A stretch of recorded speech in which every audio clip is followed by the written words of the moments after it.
Donc, bonjour à tous.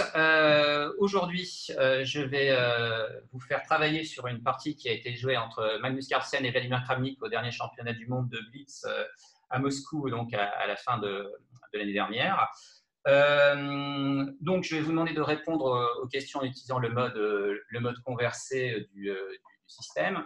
Et de temps en temps, il y aura effectivement, bon, je vous laisserai le temps de réfléchir. Alors, si vous êtes des grands surfeurs, vous pourrez peut-être voir qu'il y a déjà un commentaire en anglais sur cette partie sur YouTube, mais qui a été commentaire qui a été fait un petit peu au pas de charge à mon goût. Donc, on va revenir et puis prendre le temps de bien réfléchir sur cette partie que peut-être certains d'entre vous connaissent déjà. Bon, je pense que Maria et Jean-Olivier, par exemple, doivent déjà la connaître. Alors, les premiers coups. Alors, j'arrive ici. Attendez. D4, cavalier F6, cavalier F3, D5, fou F4, C5. Donc Kramnik a décidé de jouer C5, ce qui fait que bon, on se retrouve dans un système finalement de, surtout que Carlsen a répondu au 3, on se retrouve dans un système de. Allô? Oui, essayez de pas trop parler pendant que je parle. Donc, on se retrouve dans un système de gambit dame avec les couleurs inversées. Qui est un système qui peut sembler assez pacifique de la part des Blancs, mais on va voir que le temps d'écart peut jouer quand même de manière assez significative. Donc, sinon, le début, officiellement, c'est un système parti du pion dame, système de Londres pour les puristes, mais en fait, en réalité, ça revient à un gambit dame avec les couleurs inversées ici. Donc, cavalier C6, cavalier D2. Alors, très souvent, dans le gambit dame, pour ceux qui le pratiquent, la sortie du fou dame, la sortie précoce du fou dame n'est pas quelque chose de très bon, parce que donc les blancs, quand ils sont en gambit dame, peuvent contre-attaquer sur le pion B2, et ça peut poser des problèmes dans ce cas-là. Alors là, c'est un petit peu la façon dont Kramnik va jouer. Donc, il va d'abord échanger et ensuite jouer dame B6. Alors, en fait, il s'avère que là, les Blancs ont un coup qui est assez tranquille, qui part à la fois la menace sur le pion D4 et le pion B2, qui est cavalier B3, qui a été joué par Carlsen. Alors, en réalité, si vous laissez les choses sur l'ordinateur, vous verrez que l'ordinateur n'a pas peur de sacrifier un pion, même le pion D4 dans ces positions, et il estime que le développement des Blancs compenserait le pion. Mais bon, évidemment, je pense que personne ne s'amuserait à laisser un pion dans cette position, alors que le cavalier B3 protège à la fois D4 et B2. Donc, Kramnik a choisi de sortir le fou en F5. Il peut aussi le faire en G4, c'est une question de goût. Là, Carlsen a joué fou E2. Et maintenant, je vais vous poser la première question. Donc, dans cette partie, vous jouerez de temps en temps avec les blancs, avec les noirs. Donc, vous aurez à réfléchir pour les deux. Qu'est-ce que vous jouez ou qu'est-ce que vous suggérez comme coup, donc par écrit, en mode privé.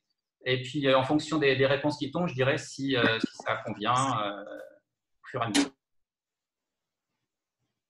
À vous.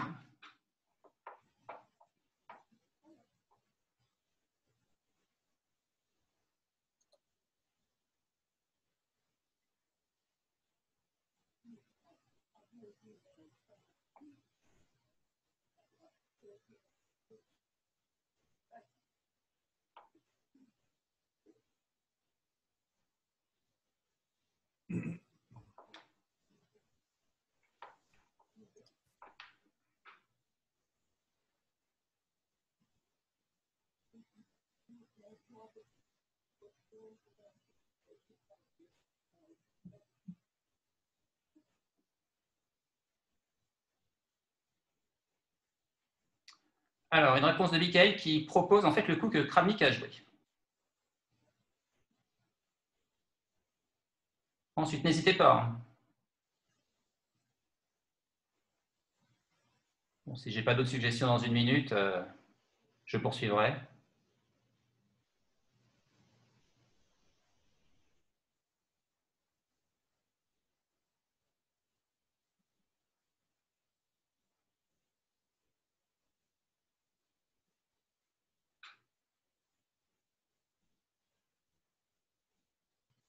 Non.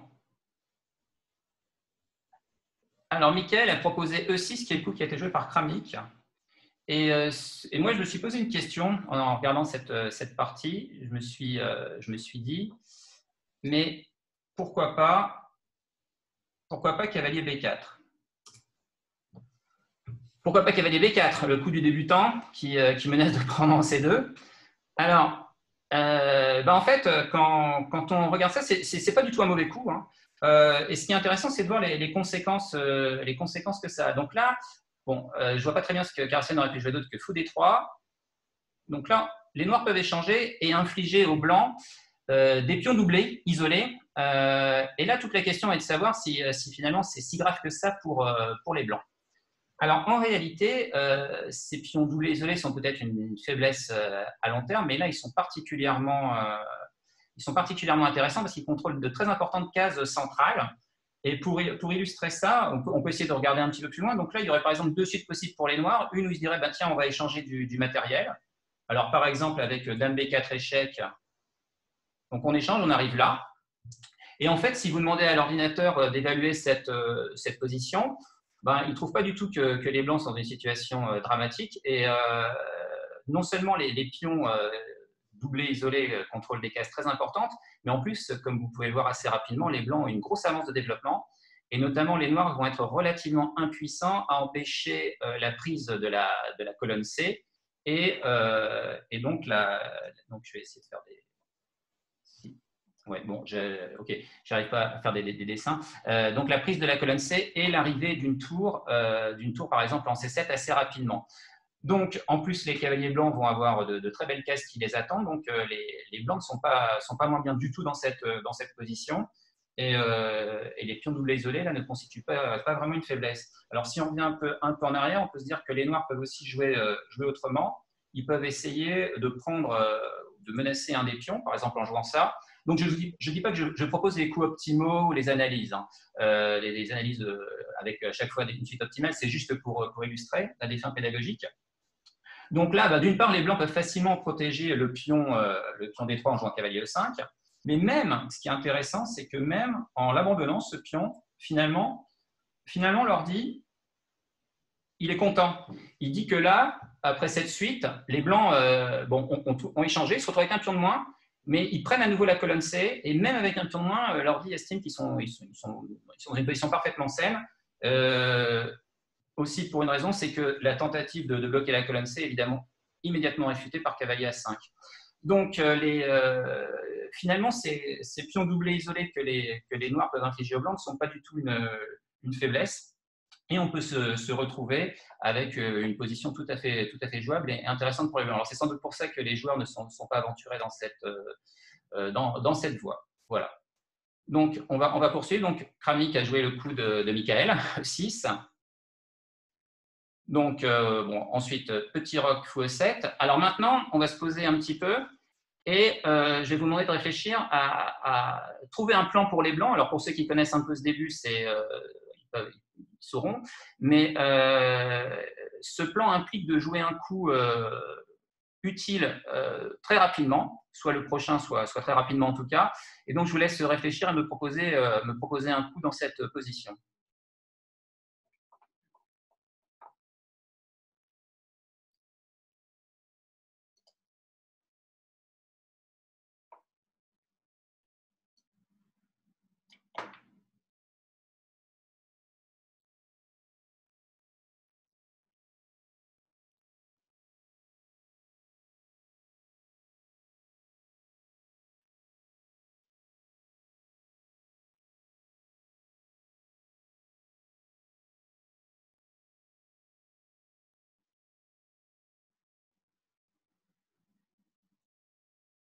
Alors, Jean-Olivier propose un coup qui est tout à fait jouable, hein, évidemment, mais qui n'est pas le coup que Carlsen a choisi.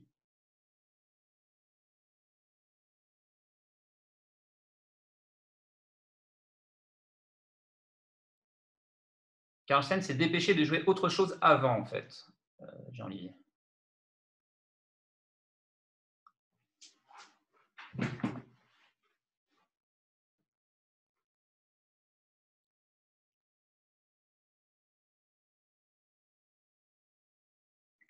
Ah, très très bonne tentative de Jean-Olivier. Voilà. Alors Jean-Olivier a trouvé.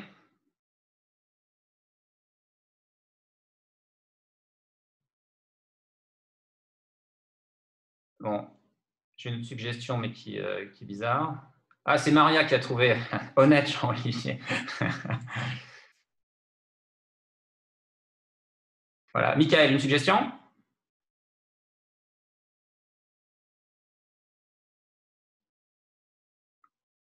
Non? Bon. Alors, dans ce type de structure, où, vous voyez, je vous ai dit tout à l'heure, on est dans une sorte de gambidam inversé, une variante d'échange en fait du gambidam orthodoxe avec les couleurs inversées.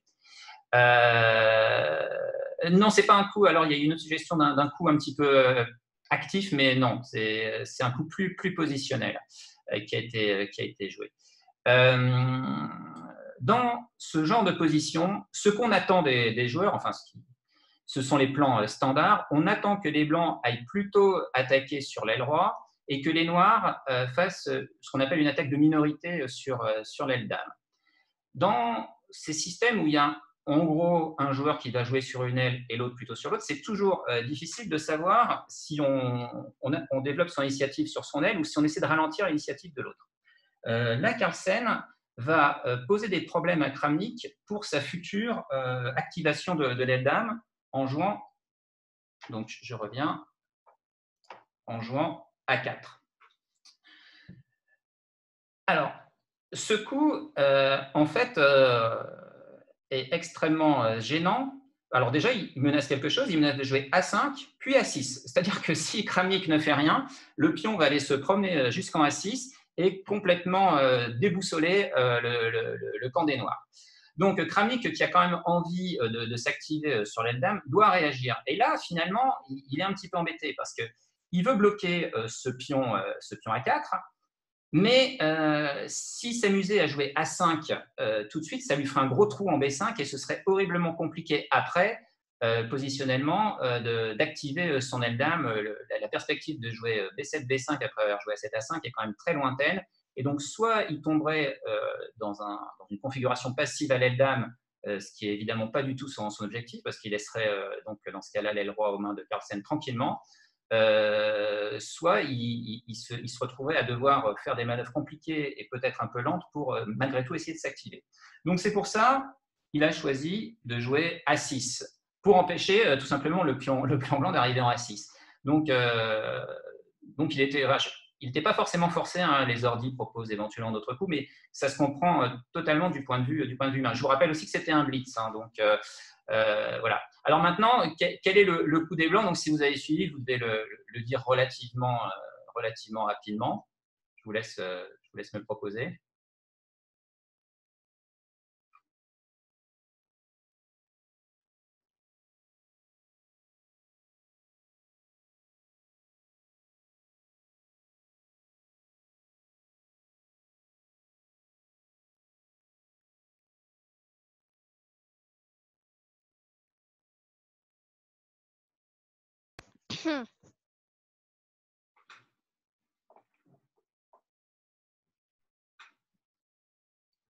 Alors Jean-Olivier a trouvé, oui. Enfin, Jean-Olivier et Maria ont trouvé.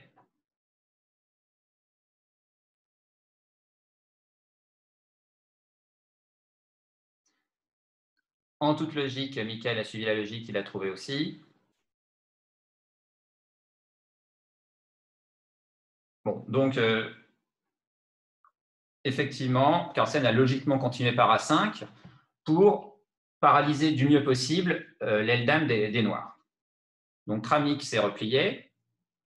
Alors oui, je vous ai demandé de chercher le coup des blancs, mais j'ai déjà donné. Donc les blancs, ensuite, dans cette position-là, jouent un coup thématique que vous auriez sans doute proposé, qui est de prendre la case de 5. Alors, je vous le dis tout de suite, dans cette partie, si vous la faites analyser par l'ordi, vous allez voir qu'elle est restée très très longtemps équilibrée. Là, l'idée, c'est quand même de trouver les coups thématiques, les coups logiques qui mettent les pièces sur les bonnes cases. Donc, voilà, donc cavalier E5. Donc les blancs ont bloqué, ont essayé de ralentir au maximum la future activité des noirs sur l'aile dame, et maintenant poursuivent leur plan logiquement. C'est-à-dire qu'ils prennent la case de 5 avec le cavalier et ils espèrent éventuellement activer leur aile roi en bougeant le fou qui est en F4 et ensuite en poussant des pions pour attaquer sur le futur roc des noirs. Donc tour C8, C3. Donc je reviens un petit peu en arrière. Avant C3, il faut faire quand même attention, le coup tour C8 a une menace. Donc C3 était de toute façon un coup qu'il fallait jouer à un moment ou à un autre. D'ailleurs, vous étiez plusieurs à vouloir le jouer précédemment. Là, il faut bien voir que les noirs ont quand même une menace. Si le cavalier bouge et s'échange avec l'autre cavalier, le pion C2 qui est derrière serait doublement attaqué et donc en prise. Donc, il est temps de jouer C3. Donc, le développement se poursuit petit roc. Et maintenant, je vous propose de choisir entre deux coups selon votre style. Alors, je vais te poser cette question. Alors, Carlsen a joué tour 1. Je m'étais posé la question, est-ce que G4 est jouable? Alors, donnez-moi votre avis. Donc là, c'est est-ce que vous oseriez ou pas jouer G4 dans cette position?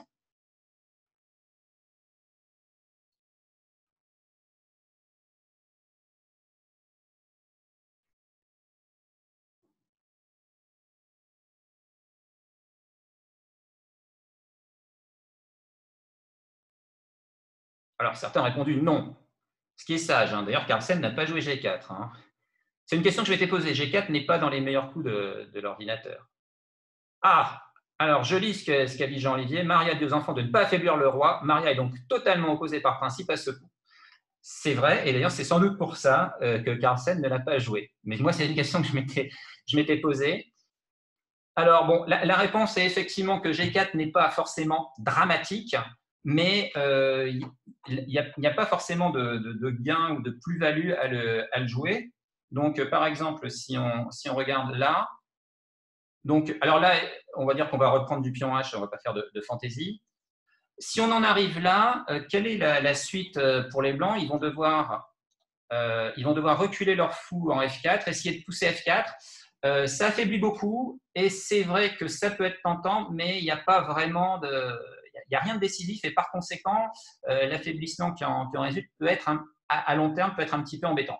Alors cela dit, l'ordinateur ne hurle pas que c'est inadmissible de jouer comme ça. Voilà. Bon, c'était une question que je m'étais posée. Carlsen a été beaucoup plus raisonnable et a joué tour 1. Alors, Kramnik a joué cavalier E4. Alors, il faut voir dans ce genre de position, après cavalier E4, le réflexe qui consisterait à chasser le cavalier par F3 serait assez inutile, que ce soit maintenant ou plus tard, parce que finalement, le pion F3 sera relativement mal placé pour l'initiative que les Blancs veulent développer par la suite sur l'aile roi. Donc, c'est pour ça que finalement, le cavalier en E4, il est bien placé. Fou D3, cavalier prend E5. Alors là, vous pouvez reprendre de deux façons. Laquelle choisissez-vous? Donc le cavalier en E5, soit vous prenez avec le fou, soit avec le pion.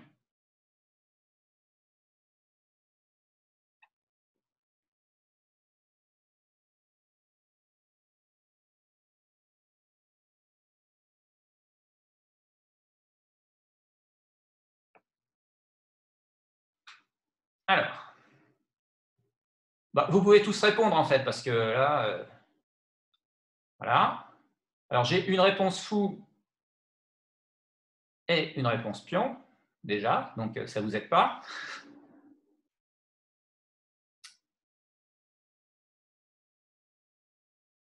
Miguel, plutôt avec le fou.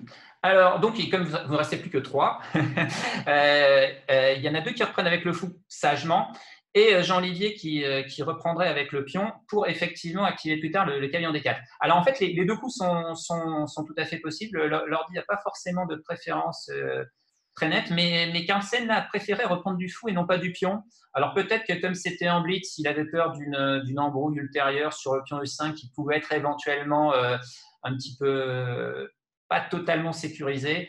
Je ne sais pas. Donc, en tout cas, il a préféré reprendre du fou, mais reprendre du pion, effectivement très intéressant, parce que comme l'écrit Jean Livier, outre la petite pression que ça met sur les cases F6 et D6, ça libère aussi la case D4, qui est une case magnifique pour le cavalier. Voilà. Donc Carlsen a repris du fou. On continue. Fou G6. Kramnik prépare un certain nombre d'échanges. Alors là, Carlsen a reculé son fou en F4, qui est un coup qui ne suit pas forcément d'objectif très net. Alors, en tout cas, c'est certainement pas parce qu'il avait peur d'une montée de pion F6 ou E5, parce que après F6, le pion E6 est tellement faible et jouer le coup E5 est tellement lointain que les Noirs auraient de gros ennuis. En fait, il est probable que Carlsen avait plus ou moins prévu que Kramnik avait l'intention de proposer des échanges supplémentaires. Et finalement, c'est sans doute là que les deux joueurs devaient avoir une évaluation un peu différente de la position qui résultait des échanges.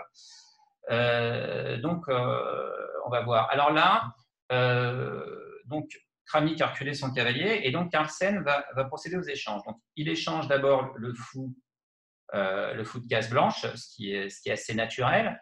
Et maintenant, ce qui est intéressant, c'est qu'il décide aussi d'échanger le fou contre le cavalier, et c'est cette position qu'il souhaitait. Alors, pourquoi il échange ce fou contre le cavalier? Vous voyez bien que le cavalier en D6 va pouvoir revenir probablement, si on le laisse, il va sauter en C4. Et si vous voulez empêcher, la seule solution, si vous ne voulez pas échanger le fou, c'est de jouer cavalier D2. Bon, c'est un peu tristoun. Donc, Carlsen a décidé d'échanger et il se retrouve dans cette position qui est la position qu'il voulait manifestement quand il a joué fou F4. Enfin, tout le laisse à penser. Alors, ce qui est important dans cette position, c'est le coup suivant, en fait, pour Carlsen. Donc, il avait vu cette position et il avait vu que finalement, elle l'intéressait. Alors, c'est à vous de trouver le plan pour les Blancs et le coup à jouer qui est assez important ici et qui justifie un petit peu les échanges de Carlsen. Alors, j'ai eu un cadeau de Zoom qui me dit qu'ils ont supprimé la limite de 40 minutes. Donc, vous voyez, je peux faire on a tout notre temps finalement. C'est très gentil de leur part. Donc, ce que je vous propose là, c'est d'essayer de réfléchir au plan que vous voulez mettre en œuvre après ces échanges et à la façon dont vous allez le mener, et le coup qui suit est extrêmement important.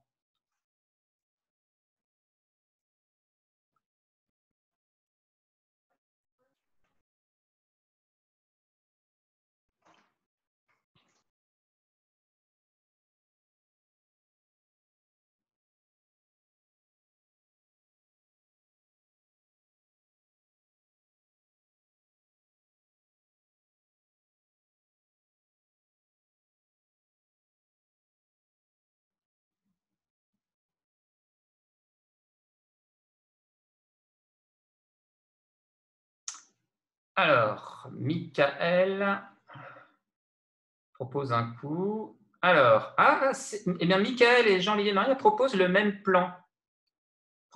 Ça, c'est intéressant. C'est intéressant. Alors, les plans que vous proposez, c'est de jouer d'abord Dame G4 et ensuite, donc, Michael indique ça. Et ensuite, Maria indique un plan avec monter les tours, c'est-à-dire faire un jeu de pièces contre le roc noir. Alors,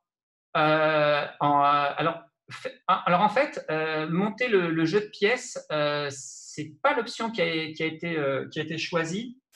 Et je pense que quand même, ça doit être assez compliqué, parce que je ne sais pas comment on fait coulisser. Comme les pions noirs contrôlent, le pion G6 notamment contrôle la case H5, si on veut même faire coulisser une tour E3, H3, et après, qu'est-ce qu'on fait? Parce qu'on ne peut pas vraiment doubler sur la colonne H.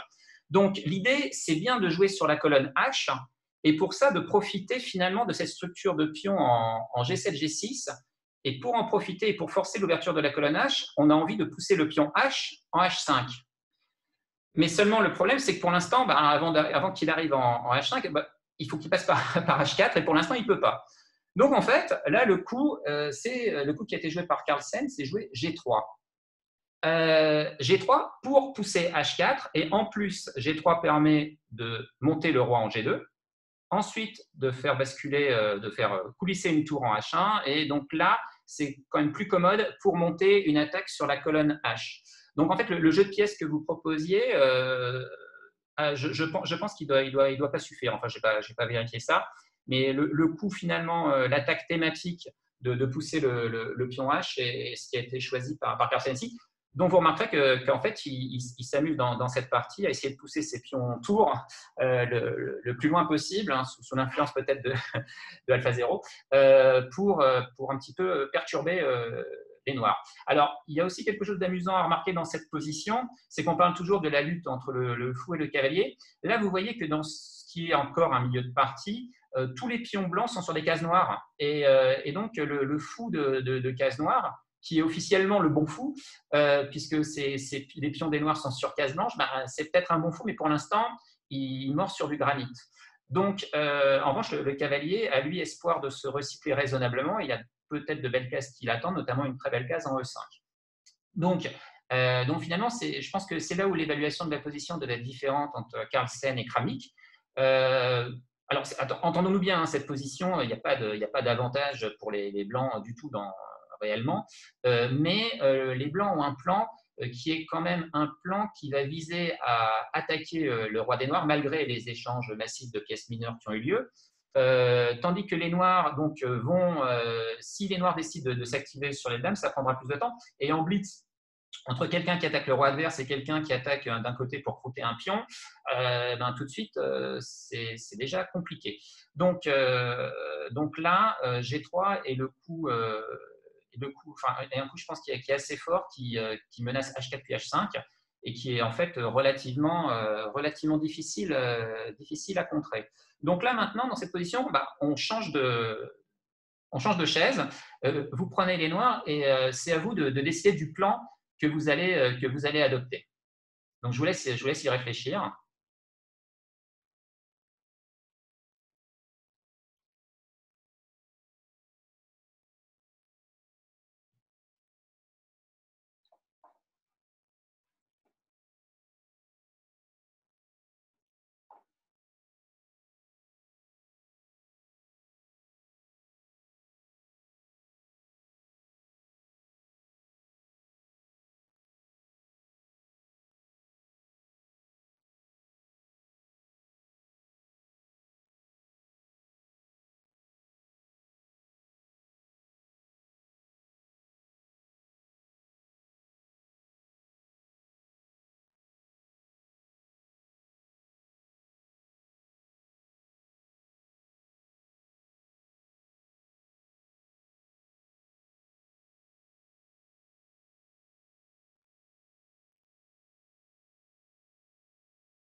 Alors, Maria et Jean-Olivier ont trouvé le plan qui est effectivement le plan qui est sans doute le plus intéressant dans la position, qui n'est pas celui qui a été joué par Kramnik, mais qui est suggéré quand on laisse tourner l'ordi.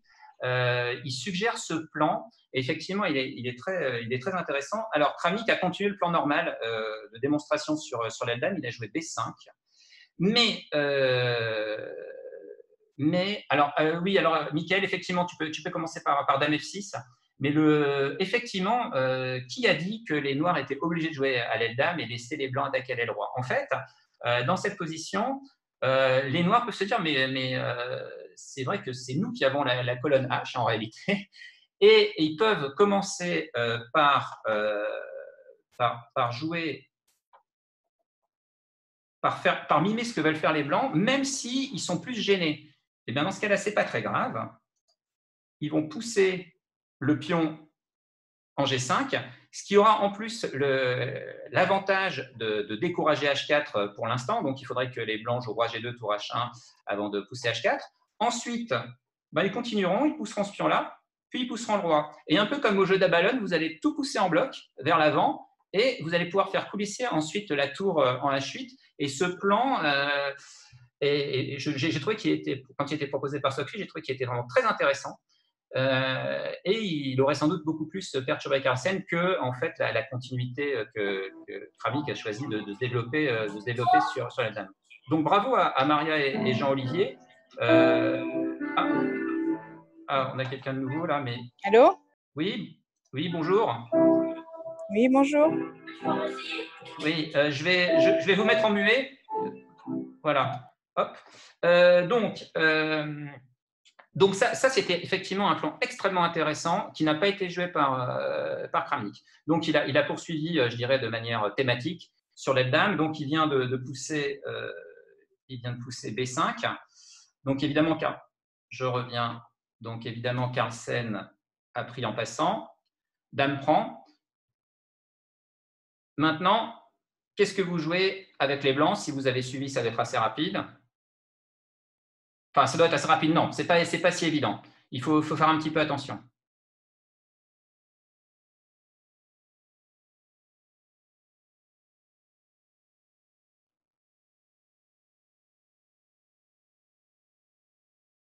Donc là, les noirs s'activent à l'aile dame, les blancs ont envie de s'activer à l'aile roi, et c'est toujours la même histoire, c'est toujours est-ce que j'attaque ou est-ce que je défends?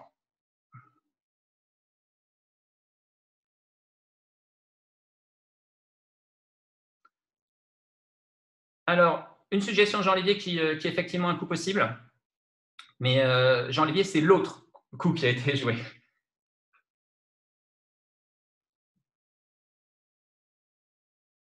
Mais l'ordi aime bien ton coup aussi, hein, il estime qu'il est équivalent au coup joué par Carlsen.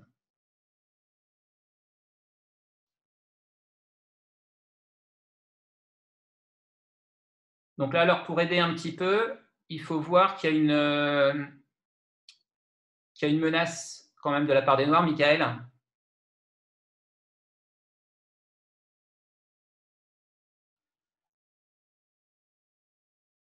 Voilà. Alors, Michael, tu as effectivement vu la menace, mais tu vois, Michael, toi, tu proposes tour B1 qui effectivement protège le pion B2, mais qui désactive la tour en 1, ce qui est pas bon du tout. Donc, tu as bien vu effectivement que les noirs menaçaient tour B8 en faisant une pression sur le cavalier, après il y a le pion B2 qui saute. Mais tour B1 met ta tour dans une position complètement passive et tu peux procéder le pion latéralement. Alors Jean-Olivier a proposé tour A2, ce qui est tout à fait possible. Sinon, Carlsen a choisi l'autre tour E2. Voilà, pour protéger latéralement le pion B2. Donc, les noirs ont continué. Donc, tour B8. Donc maintenant, cavalier C1 sans trop de problème. Le cavalier va aller se recycler en passant par D3 vers la case E5.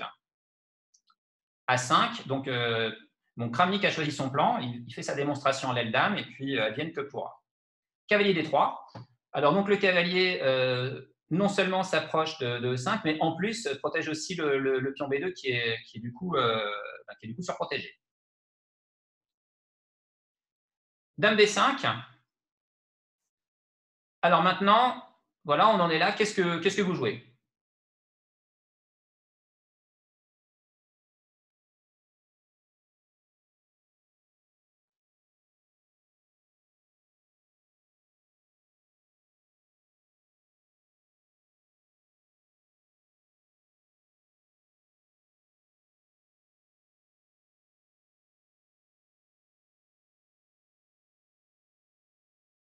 Donc, Michael, oui. Oui, donc, maintenant, les noirs ne menacent rien de concret sur l'aile dame, donc les blancs appliquent leur plan en jouant H4. Voilà. Donc, les noirs continuent, tour C8, tour D2. Alors, c'est un petit coup qui sert en fait à libérer la diagonale D1 H5 pour pouvoir pousser H5. Bon, et Carlsen préfère laisser sa tour sur la deuxième rangée pour l'instant, de telle sorte à continuer à protéger le pion B2, ce qui peut laisser sa liberté de mouvement au cavalier D3. Voilà, tour A8, H5. Alors, quand on pousse un pion comme ça, souvent, le défenseur peut se dire « Oh là là, je n'échange pas parce que je vais ouvrir la colonne, donc je vais essayer de pousser, par exemple, G5. » Donc là, qu'est-ce que vous pensez de G5?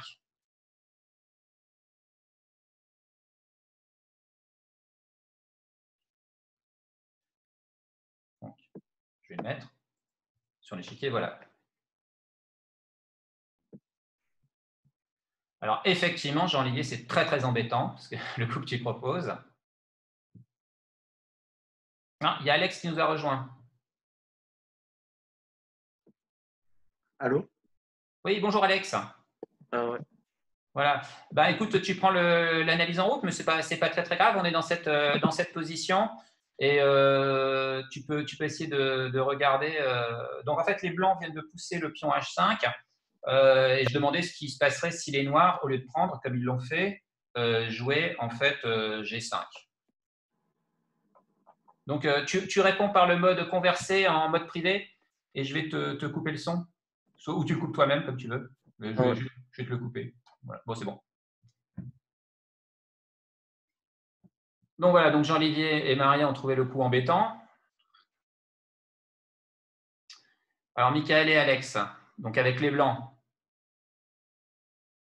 Alors Alex, tu peux être plus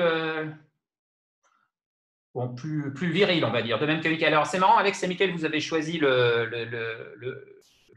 poursuite par roi G2, mais en fait, Maria et Jean-Olivier ont bien vu que dame G4 était plus gênant parce qu'en fait, là, le pion G5 est quand même un petit peu menacé. En regardant bien, il n'y a qu'une seule façon raisonnable de le protéger qui est fou E7. Et là, boum, vous envoyez F4 et ça commence à être très très compliqué pour les Noirs. Donc le coup F4 remet un coup de pression et en plus ça libère la deuxième rangée pour votre tour en D2 et ça va forcément mal se terminer. Alors le problème des Noirs, c'est que bon, évidemment, G prend F4, bon, on peut le regarder une seconde, mais c'est bien évidemment un problème parce que vous allez pousser H6 et ensuite, suivant que les noirs jouent G6 ou G5, vous pouvez soit prendre F4, soit jouer cavalier en 5. Enfin, on sent que ça va mal se terminer. Et le problème des noirs, c'est que si je joue F5, là, les blancs peuvent reculer en E2 en attaquant le pion E6, ce qui fait que les noirs n'ont pas le temps de fermer l'aile roi en poussant G4. Et tout leur problème est là, ils vont devoir protéger le pion E6. Et ensuite, assez rapidement, les blancs vont même pouvoir envisager, suivant les cas, soit d'échanger une fois en G5, ou même de jouer G4 à un moment. Et ce sera assez compliqué à défendre pour les noirs. Donc, je vous passe les analyses, mais c'est un petit peu l'idée, quoi. Donc, G5 est trop risqué à cause de dame G4. Donc, Kramnik a pris, dame prend H5. Voilà. G6, dame H6. Alors là, maintenant, donc, si vous avez les noirs, comment vous cherchez à vous défendre il y a deux grandes voies possibles en réalité. Donc, comment vous jouez il y a une voie assez naturelle qui finalement a été choisie par Kramnik. Il y avait une autre possibilité. Bon, je vous laisse un petit peu regarder comment vous jouez ça avec les noirs.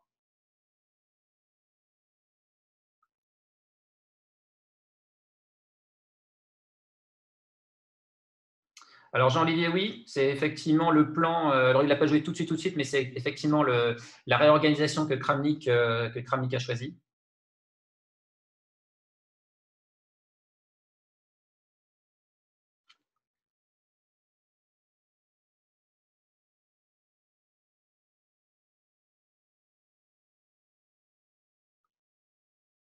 Alors Alex choisit une autre organisation qui est effectivement peut-être plus sûre. Donc je vais les commenter. Alors Jean-Olivier propose de reculer le fond F8 puis de le ramener en G7. Alors ça ne s'est pas fait tout de suite, je crois, dans la partie, on va voir. Et Alex, lui, propose de ramener la dame en défense par dame E8, dame F8. Et en fait, c'est vrai que bon, quand on fait tourner les ordi, alors ça dépend un petit peu du temps qu'on lui laisse, mais il préfère assurer et ramener la dame en défense FISA. Donc là, donc dame E8 était le coup proposé par Alex qui était plus sûr. Kramnik lui a continué crânement, on va dire, il a joué A4. Il s'est dit qu'il pourrait jouer encore fou F8, fou G7 un petit peu plus tard. Donc roi G2, donc fou F8 parce que maintenant bon, faut quand même pas exagérer. Dame F4, fou G7. Voilà. Cavalier E5 évidemment. Cavalier E5 évidemment. Et là, bon, je vous pose la question par acquis de conscience. Est-ce que les noirs peuvent envisager fou prend cavalier?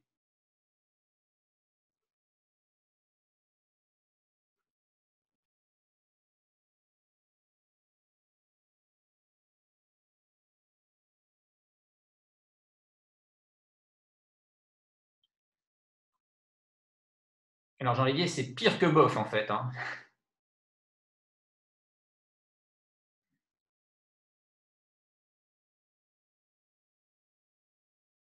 Alors, Michael, non, c'est… Oui, voilà, oui. C'est… Oui. Alors, effectivement, après fou prend cavalier, dame prend, et vous allez avoir tour H1 qui arrive, et les noirs vont avoir beaucoup, beaucoup de mal à échapper au massacre. Alors, en fait, ils peuvent encore planquer le rang F8, mais la dame vient en F6 et vous allez tout perdre très, très rapidement, et vous allez vous faire mater vraiment très vite. Donc, le problème des noirs, c'est que là, les blancs vont mettre leurs pièces de façon assez harmonieuse pour faire une pression, et c'est le point F7 qui, en réalité, va être mis sous pression. Kramnik va à un moment décider de ne pas vraiment le défendre, mais de pousser le pion F, ce qui va générer d'autres affaiblissements dans la position. Donc, dame 8, évidemment. Alors ensuite, pour montrer quand même qu'il faut faire attention avec les blancs et être relativement précis, j'ai envisagé un coup qui ne sert pas forcément à grand-chose dans l'immédiat, mais on va quand même le regarder. C'était tour H1. Parce que l'idée, c'était… alors, c'est pas ce que Carlsen a joué, pardon, mais là, on peut se dire, bon, bah, on va continuer l'attaque tranquillement. Alors, il faut quand même pas sous-estimer totalement le contre-jeu des Noirs si les Blancs n'ont pas de menace si concrète que ça. Il faut faire quand même attention. Donc là, Carlsen, et jusqu'au bout de la partie, il va prendre grand soin de ne pas toucher sa tour 1 qui joue un rôle défensif extrêmement important, et il va se débrouiller pour ne la faire entrer en jeu qu'au moment où ce sera vraiment décisif. Parce que là, finalement, les Noirs peuvent se permettre de faire leur attaque sur l'aile dame. Selon l'ordi, hein, je vous donne une suite. Alors, il y a peut-être d'autres variantes. C'est juste pour illustrer, c'est juste pédagogique. Donc, si on poursuit comme ça, dame H4, bon, finalement, OK, tour prend, et ensuite. Donc, si vous continuez l'attaque, on va dire, de façon standard, voilà, vous êtes là, et maintenant, finalement, bon, il y a pas… le fou en G7, il est quand même bien embêtant. Vous n'avez pas il n'y a pas de ruse pour l'instant avec des sacrifices de cavalier ou autres. Donc, vous pouvez dire, bon, bah, je vais essayer de prendre la 7e. Pas de problème, ça se protège. Alors, vous dites, bah, je vais faire coulisser le tour de H4 en F4, je vais faire pression sur F7. Et bien là, les Noirs peuvent même jouer F5. Donc, si vous voulez, les Noirs ont quand même de la ressource défensive. Il ne faut quand même pas sous-estimer ça. Et là, les Blancs, alors l'ordi ne donne pas d'avantage aux Noirs, hein, mais, parce que le roi est quand même un petit peu dans une situation limite. Mais finalement, les Noirs peuvent prendre le pion impunément à l'aile dame. Et si ça continue comme ça, les Blancs ont juste un pion en moins. Donc, il faut quand même faire attention à ce type de variante. Donc, si je reviens à la position ici, en fait, donc, Carlsen a choisi tour D3 dans le but de jouer tour F3 et de remettre une pression sur F7. Donc, c'était beaucoup plus précis. Et comme vous pouvez le remarquer, comme les Noirs se sont repliés, il n'y a plus de pression sur le pion B2, donc ça a libéré la tâche défensive de la tour qui maintenant peut entrer dans le jeu. Donc, Carlsen choisit quand même bien ses pièces qui bougent. Alors là, alors, Kramnik a joué F6. Alors, le but là de la petite analyse que je propose, c'était de montrer que finalement, tôt ou tard, il devait la jouer. Alors, bon, je ne sais pas si je vais montrer le détail de tout ce qui peut se passer. Bon, on va quand même regarder s'il avait joué tour A7, tour F3. Donc, là, il y a deux variantes. Une variante insouciante, tour B8, on fait mine de rien parce qu'on dit qu'on est suffisamment protégé, ou une variante, on blinde en 7e. Alors, c'est juste des variantes que je vous montre sans trop de questions pour illustrer un petit peu le potentiel d'attaque des Blancs. Donc, tour B8, tour H1, tour prend B2, dame H4. Et là, évidemment, bon, fou prend F5 est un peu désespéré comme tout à l'heure, évidemment, parce que la dame blanche va faire des dégâts sur les cases noires. Et F5, dame H7, roi là, cavalier G6. C'est juste pour illustrer hein, les ennuis. Le cavalier revient là, tour là, tour là, tour là. On peut se dire que ça tient encore à peu près, mais en fait, cavalier là, tout simplement. Et là, une petite simplification. Dame échec, voilà. Donc, je l'ai passé assez vite, je la mettrai en support. C'est juste pour montrer que de toute façon, l'attaque blanche, elle est quand même relativement dangereuse. Et donc, les noirs ne peuvent pas trop s'amuser à la mépriser. Donc, on va revenir au coup tour B8. Donc, c'est plus raisonnable éventuellement de jouer la défense en septième, avec aussi l'idée qui peut être relativement intéressante. Alors, toutes ces analyses que j'ai faites moi-même, de se dire que, bon, puisque de toute façon, on va pousser le pion F à un moment, autant en profiter pour faire coulisser des tours en septième. Et effectivement, ça peut être une voie de défense qui n'est pas du tout à négliger. Par exemple, là, après, donc les noirs viennent, après tour H1, les noirs viennent de jouer F5. Et là, supposons, alors le coup, un des coups raisonnables, c'est maintenir la pression par tour E3, mais supposons que vous décidiez quand même de jouer tour H4, de jouer dame H4 sans avoir vraiment fait attention au coup des noirs. Bah là, les noirs échangent et tour H7. Et donc là, la dame blanche va bouger, les noirs vont échanger les tours et l'avantage, enfin l'attaque des blancs, c'est quand même évaporé. Donc il faut quand même faire attention avec les blancs dans cette situation.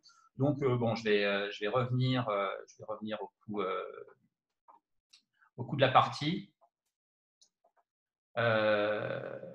Voilà, donc le coup de la partie, c'est F6. Donc tôt ou tard, Kramnik devait avancer ses pions. Donc là, c'est ce qu'il a fait. Donc cavalier G4, dame F8. Donc le pion F6 était attaqué.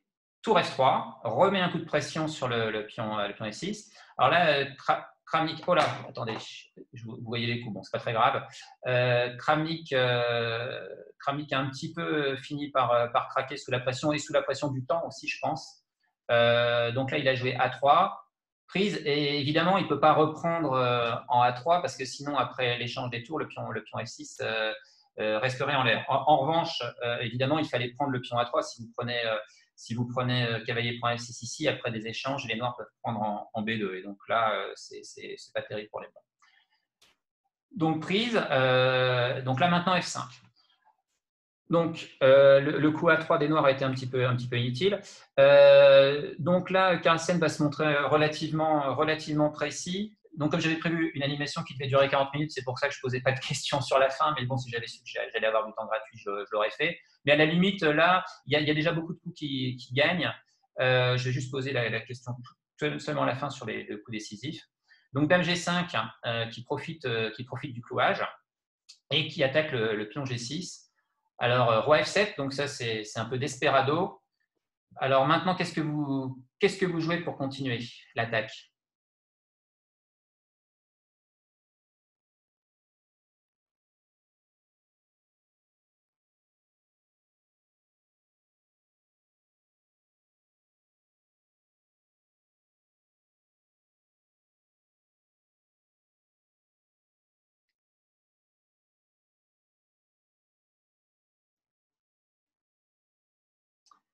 Alors oui, Jean-Olivier.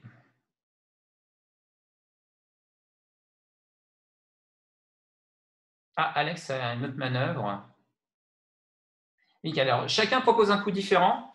Alors, Jean-Olivier dit il manque juste une pièce pour attaquer. Alors, effectivement, ça, c'est l'apanage des forts joueurs comme Jean-Olivier et Maria de ne pas se laisser concentrer sur une petite partie de l'échiquier et de faire intervenir les forces en réserve. Donc, effectivement, tour H1 est un coup qui est extrêmement gênant. De toute façon, le pion F5 est cloué et la pénétration H7 va être relativement rapidement décisive. Alors, Alex proposait une manœuvre plus lente à base de cavalier 3 G4. Bon, c'est un petit peu lent. Je pense que les Noirs doivent pouvoir se organiser là. Alors, Michael proposait cavalier E5. Et en fait, cavalier E5, justement, vous voyez, il y avait tour H1 qui avait joué. Cavalier E5, je l'avais envisagé. Je savais que quelqu'un allait me le proposer. Et cavalier E5, en fait, c'est pas terrible. Fou prend, puis on prend dame E7. Et là, les blancs n'ont pas le temps, en réalité, de profiter de l'affaiblissement un petit peu des cases noires et les noirs. Là, finalement, se sont réorganisés. Je pense que c'est ce que Kramnik devait espérer en jouant le coup un peu bizarre roi F7. Et il y a plus d'avantages pour les blancs dans cette position. Voilà, donc cavalier E5 a l'air tentant, mais non, désolé, ça ne marche pas. Voilà, donc le bon coup, c'est tour H1. Donc là, la situation de Kramnik était assez désespérée. Hein. Il a continué à jouer des coups, en fait. Tour prend, tour H7, tour prend. À vous.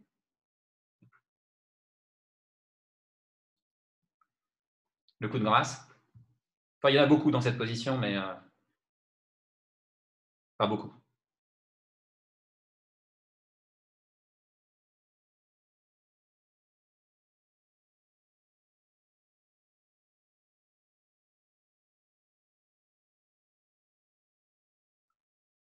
Alors, Alex, c'est possible, mais ce n'est pas le meilleur coup, en fait. Alors, ça gagne. Hein. Jean-Olivier, pareil, ouais.